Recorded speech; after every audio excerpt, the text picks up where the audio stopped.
Sa lahat po ng nanonood dyan, mag-like kayo kasi ang bunganga nyo mag-aamoy alipunga.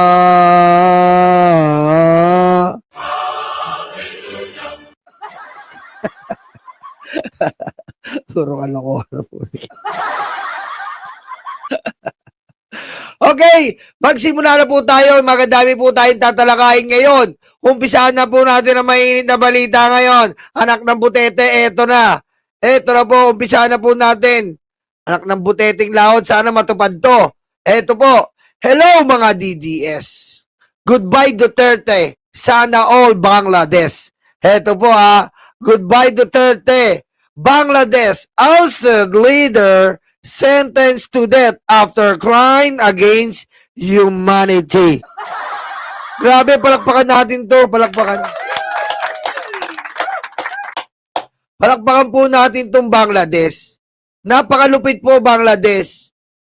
Kaso, yung sa amin po talaga, wala po kami ditong crime, wala po kami ditong death sentence eh. Sa bagay po, sa Bangladesh, ang pagpapatapon po kay Digong ay parang death penalty na.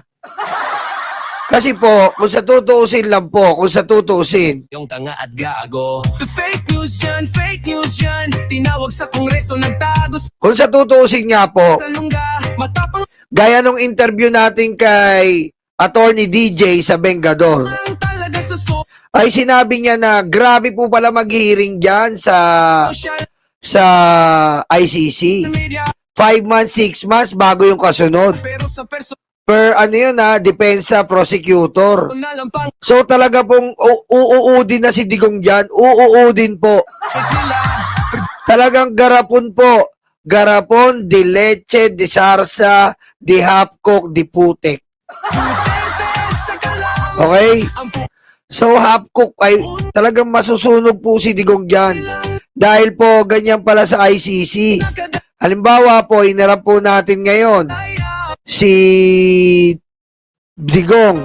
silang Etong darating ang gagawin po, papakinggan lang, tapos ang prosecutor naman sasagot after 6 months na. sama Abay, grabe po. mga Talagang sunog na sunog po talaga si Digong. kultoy. At sa mga tama, tiba-tiba si Kapman na 88 million lang po ang sale ni Sara.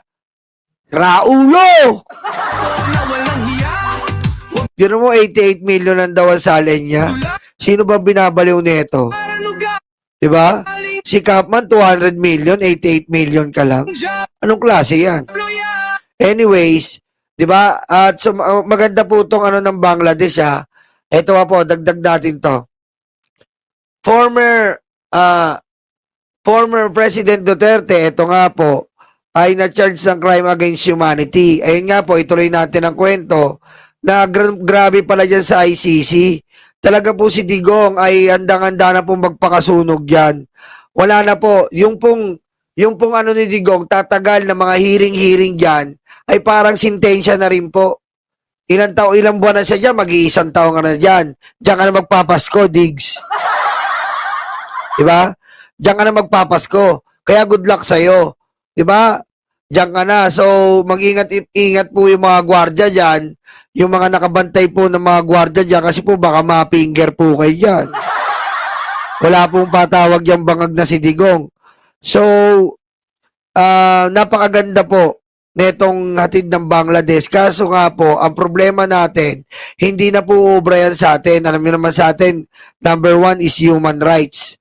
Kung si Digong po tinanggal ang human rights sa atin ng ating Pangulo, ay hindi po inahayaan na mangibabaw ang karahasan at pinangunahan po niya ang pagpapatupad ng human rights.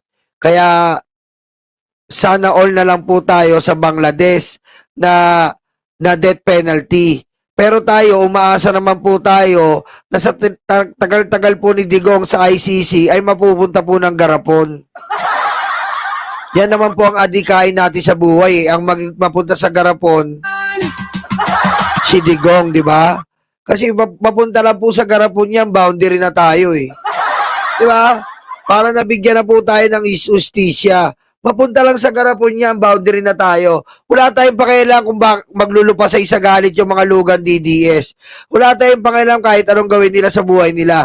Gusto mo mga DDS, sumama na kayo, mga hype kayo eh. Sakit kayo ng lipunan eh. No? Grabe mga DDS, no? Sakit talaga ng lipunan eh. Pwede mo nang ilinya yung mga DDS sa trangkaso, sa COVID, sa headache, yan, sa dizziness. Ganun na yung mga DDS eh. Sakit ng lipunan. Kaya ewan ko lang kung ano kayang gagawin ng mga DDS pag itong si Digong ay namaalam na. At tayo, ready na tayo eh. Diba? Tayo kasi ready na tayo eh. Ready na tayo eh. Any given moment, mamatay si Digong, papalakpakan lang natin eh. Sisigaw lang tayo ng, Yahoo! Woo! Amen! Diba? Oh, naka-prepared na tayo. Lagi tayong handa eh. Oh, naka-prepared na tayo. Tapos, yung electric pan nating bibili natin na nag-aambagan tayo ng industrial pan para pagbaba ng eroplano niya, hawak-hawak yung garapon, bubugaan na natin. Kasi malas ang dating yan eh. Malas po ang dating yan. Parang sumpa yan eh. Pag lumapag po ang abo ni Digong dito, iwasan na po natin dumapo pa ang sumpa. So sama-sama po tayo, tutukan natin ng industrial pan ang airport.